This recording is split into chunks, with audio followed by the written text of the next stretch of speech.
we can't even enjoy it. All our niggas dead. If we ever really get on, we not gonna be so fully happy. Cause we done lost so many niggas that we thought we'd never lose, so it's like, we only temporarily happy. Niggas out here, this money can't cover no scars up. I bet they don't be on State Street no more in the barbershop. Getting Ubers and what are you doing, dude? What the f is you doing? Your best friend rich as hell. You doing rich to the motherfucker got you in an Uber to a bar. You at least could You wanted to do something to my little brother, Vogue. You wanted to do something to me. Tell him stop going to barbershop, stop going in there, don't get your haircut there, you Greg. Telling him this countless times. Get on point and still feel like a nigga wanna hurt you and still knowing that a nigga will hurt you. They changed my life. If I get a Grammy, an Oscar, I'ma think about my little brother, gang. I ain't gonna lie to you, you know what I'm saying? My life can't be complete without him. I ain't gonna lie to you. It don't feel complete. It's never gonna feel complete without him. That's the truth. I ain't gonna never be able to feel complete without him, man. I ain't gonna lie to you. It just don't make sense to me. It don't add up. And I've been through a lot of way too much. It still ain't making sense to me. Why he not here? your face. Show your face, please, with sugar on top.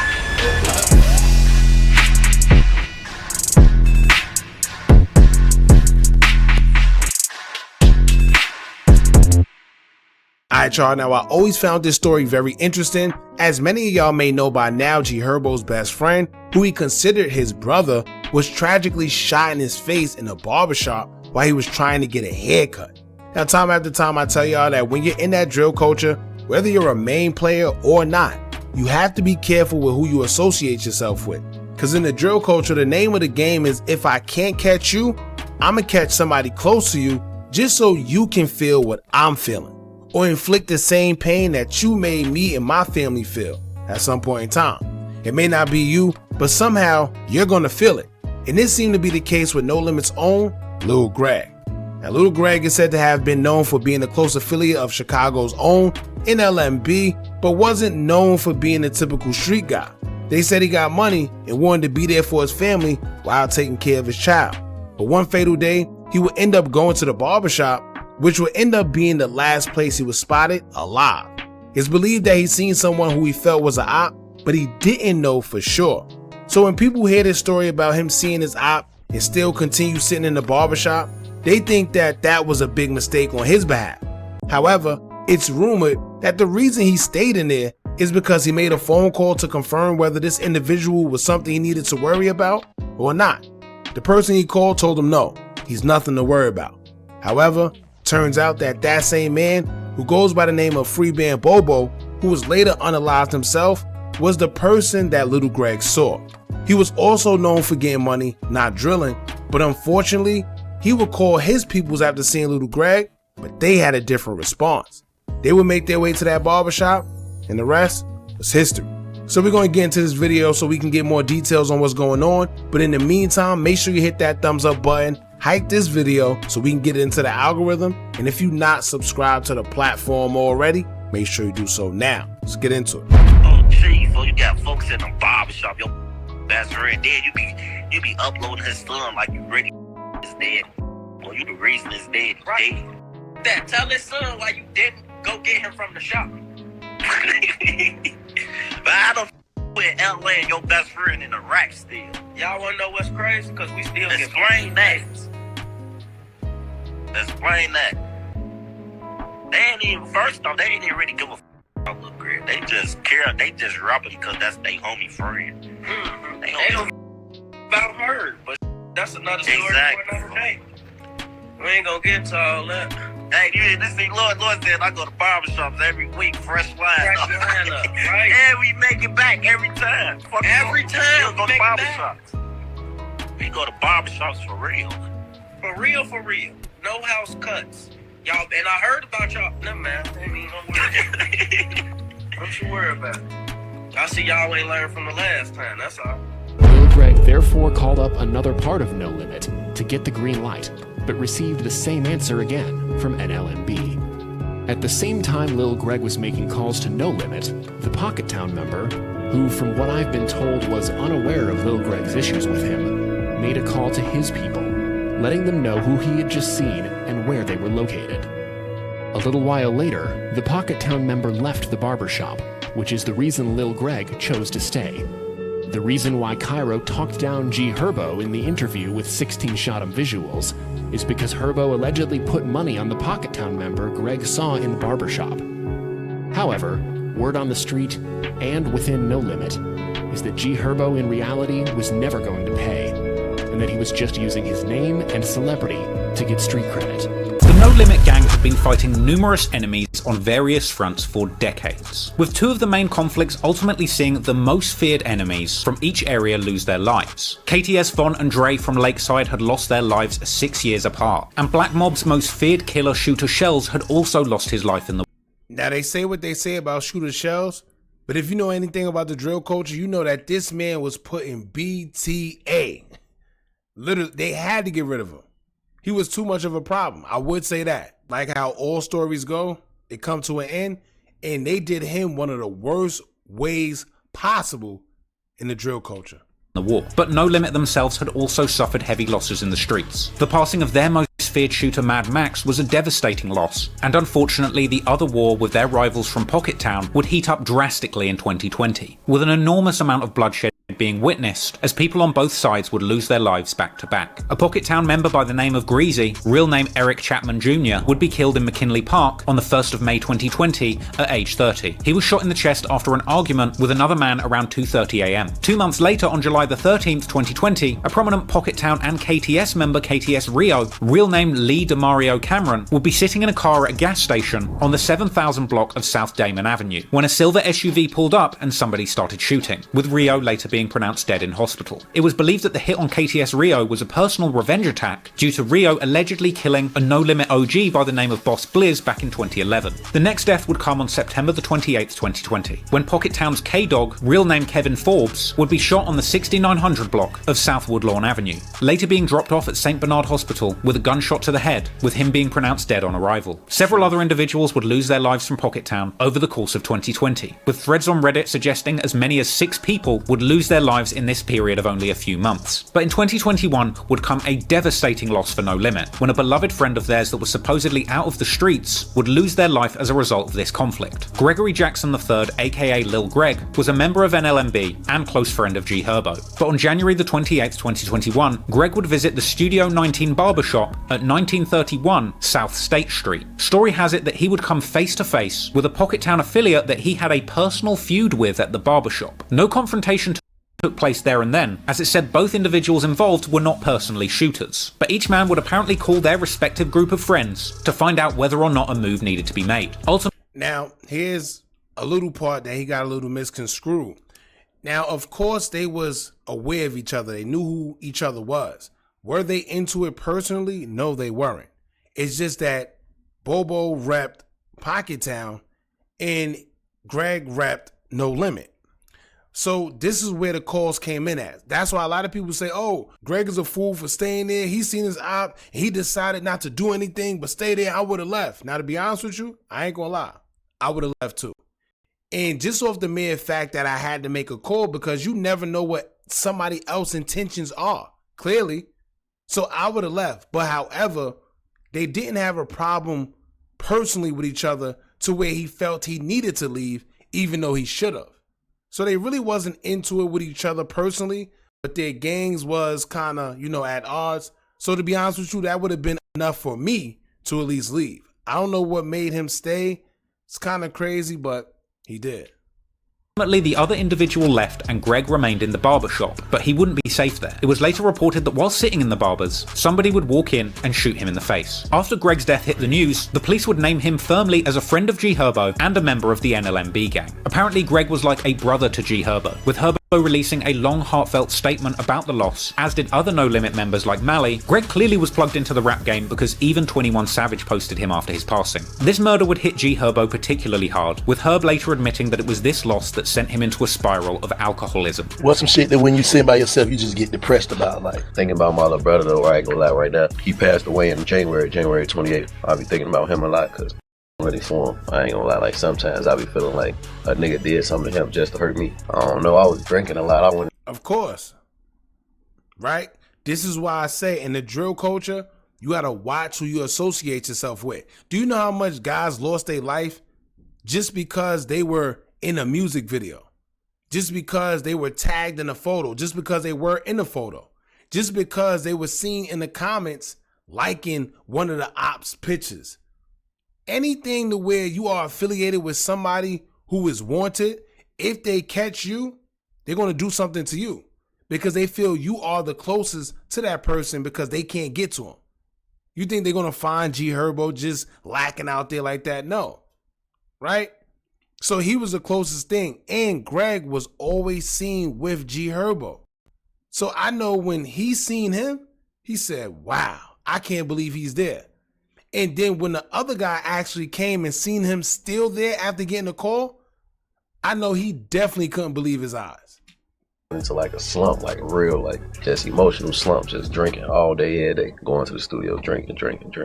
A Pocket Town affiliate would end up being linked to the vehicle used in the murder of Lil Greg, being arrested with a gun in the getaway car, but ultimately not being charged in connection with the murder. Interestingly, the gun used in this crime would end up being connected to 3 Navy SEALs who had been busted running a gun racket in Chicago for years, with the news later reporting that US soldiers in Kentucky were selling weapons across state lines to Pocket Town gang members who were using those guns to settle scores on the streets. Now, 2 things, right? This situation was kind of cringy because if you pay attention, right, it basically confirms that you have soldiers, ex-army soldiers, that are selling weapons to people in the street to further the criminality that's going on.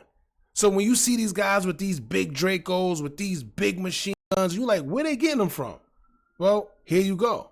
It's no longer a conspiracy. It's no longer a myth. It's no longer a rumor. It's been proved in 2022 when this guy was caught that they were basically selling weapons to guys in the streets in furtherance of shooting deaths. Right? Which is crazy. But another thing I noticed about Chicago, I don't know what it is, where you can be found with basically the weapon used in the commission of a crime, and for some reason, they won't even convict you of it. They won't even say that you was a suspect or anything. Whereas if you go anywhere else, if you are caught with a weapon that was used in a crime and the crime is unsolved, automatically you're guilty. Automatically they're going to bring you in. For one, the gun might be illegal. So why you have it? 2, if we can't find the person that actually committed the crime, you're the next best thing because possession is 9/10 of the law. But for some reason that don't apply in Chicago. This is like the second person I know who's been caught with a weapon that was used in a body. And for some reason, they didn't go down for it. In the aftermath of Lil Greg's death, Lil Don from Pocket Town would post to Instagram mocking his ops and suggesting that Lil Greg was the biggest scorer of 2021. But following this, what would appear to be a brutal revenge attack would take place. Clips circulated seeming to suggest that a memorial party was being held on K-Dog from Pocket Town's birthday, with many Pocket Town members said to be attending the party that took place on March the 26th, 2021. In what police would later describe as a mass shooting in Pocket Town, it's alleged that a number of people pulled up to the event on 2500 block West 79th Street and begun shooting into the crowd indiscriminately as people were leaving the party. 8 people were shot and the police claimed to have recovered more than 100 shell casings from outside the venue. One individual believed to have been hit in the shooting was arrested in a car speeding to the hospital, with police finding a gun in slide lock, suggesting that all of the bullets in the clip had been fired recently, with later footage from a security camera being released, apparently showing Pocket Town members returning fire, but I can't show you that here. One witness who was a Marine veteran would tell the news that his experience of the scene was like something out of Desert Storm. Unfortunately, as a result of this shooting, Spook, real name Dante Thomas, would be killed by a gunshot to the head, being pronounced dead at the scene. Another Pocket Town affiliate by the name of lled was shot in the head and taken to hospital in critical condition, later passing away.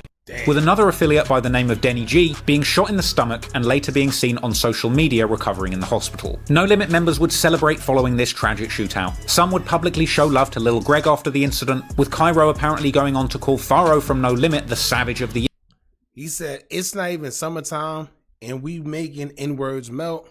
It's spooky outside. My little cuz get the Savage of the Year award. Love you. Oh, what?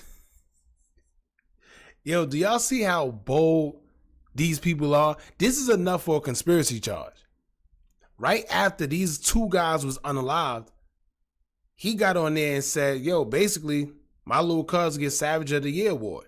love you, B-word, and he tagged the person. Now, let's say hypothetically he's not the one that did it. They sure making it seem like, right? Yeah, but that euphoria naturally would never last. It's said that retaliation would come soon after this, and in the aftermath, numerous shootings had been recorded in No Limit territory. It's claimed that eventually that other individual who Greg faced off with in the barbershop before being killed would eventually lose their life in a July 2022 shooting. Now read what it says. Lil Greg had issues with him over a girl they both were interested in. When Greg spotted him in the barbershop, he called No Limit to get the green light, but didn't get it since they said he was known for making money and not involved in any conflict. At the same time, Bobo was making calls to his people, letting them know he could be in danger and where they were located. 40 minutes later, Greg was shot and unalive allegedly by, and they put a name, but I guess they blocked it out. Now, you know what's crazy? As I always tell y'all, it's always tension amongst these guys where a female is involved. So basically, these are two get money guys, right? Both look like they on a dean. They both look like they up to par. So, of course, they will have problems with each other over a woman. But to be honest with you, it ain't no problem. But it seemed like both sides had some type of miscommunication going on. Because Greg called home first, and they said, nah, he's just getting money. Don't worry about him. He's nothing. However, Bobo must have felt a whole different way. He must have felt Greg was calling his people to come up there, and he was scared, which is why he left first. And whoever he called came up there and did something to Greg. You see the difference? You see how crazy it can be? Greg called his people and they said, nah, you're good. No, he just get money. He called like, you know what? I might be in danger. He called his people's X, Y, and Z. Instead, they could have just came up there and said, all right, we're going to make sure you good. They had a whole different way of thinking. They came up there, seen Greg, and felt, well, he's close to Herbo. Let's do it. And that's what happened. Ultimately, this was just the latest in another long line of murders back and forth between these two crews. Clearly there's been no love lost between these groups over the years, and the unfortunate truth is, it's really difficult to see the violence ever coming to an end, whilst those involved continue to escalate things on both sides. There really are no winners in the streets. The only thing even close to resembling a win is simply getting out with your life intact. Herbo was lucky enough to do that, but in his own words, the trauma that he experienced on the street left him suffering from PTSD and addiction problems. It's truly hard to imagine what Herbo or any of the No Limit soldiers went through over these decades-long wars. It's a uniquely tragic experience that very few people can truly say they identify with or relate to. But perhaps one of the most fascinating things to come out of this situation is the fact that several people mentioned throughout this story would sit down to do hours-long interviews, speaking their piece about everything that's gone down over the years. And in the final chapter of this story, we'll take a look at No Limit Cairo's explosive 2022 interview with 16 Sh0t and visuals, where he finally broke down his true feelings about the war candidly. The ups, the downs, the brotherhood, and betrayal, leaving nothing off the table and clearly not scared to hurt a few feelings. Alright, so that's pretty much it. I thought it was going to be a little more to the story. It is, but I guess he just focused on the background leading up to Lil Greg losing his life. Now, if y'all remember, Herbo, he actually cried during the interview that he did with Lil Greg's father. Still feel like it's my fault because I can't live life. If I get a Grammy, an Oscar, I must think about my little brother, gang. I ain't gonna lie to you, you know what I'm saying? My life can't be complete without him. I ain't gonna lie to you. It don't feel complete. It's never gonna feel complete without him. That's the truth. I ain't gonna never be able to feel complete without him, man. I ain't gonna lie to you. This just don't make sense to me. It don't add up. You gotta understand life. So it's like, it's about the way we feel every day and trying to navigate through this shit. This should be a lesson to anyone in the streets. So y'all just know, clearly it was real love. Clearly Greg's death really did exactly what his ops intended for it to do. Now, do you know how bad you must feel knowing that somebody really wasn't like that? And 9 times out of 10, he lost his life because you're blaming yourself, because you think it's you, right? Because he had nothing to do with the streets. He just want to get money and get girls and take care of his family. However, he got caught in the midst where some people even give him a pass. Like, nah, the same way Greg people gave Bobo a pass, Bobo's people could have gave Greg a pass. But that's the craziness about these passes these days. Whereas if Greg probably would have told his people to come up there, he'd probably still be here today, right? Crazy when you think about it like that. But y'all jump in the comments, let me know what y'all think about this. How do y'all feel about the situation? If you was Lil Greg, would you have stayed at the barbershop after you seen somebody who might be into it with you? Or do you think he did the right thing? Let us know in the comments, and don't forget to like, comment, share, and subscribe. Hit that bell so you're notified every time we drop new content. And remember, as long as you keep on watching, I'm going to keep on dropping. I'm out.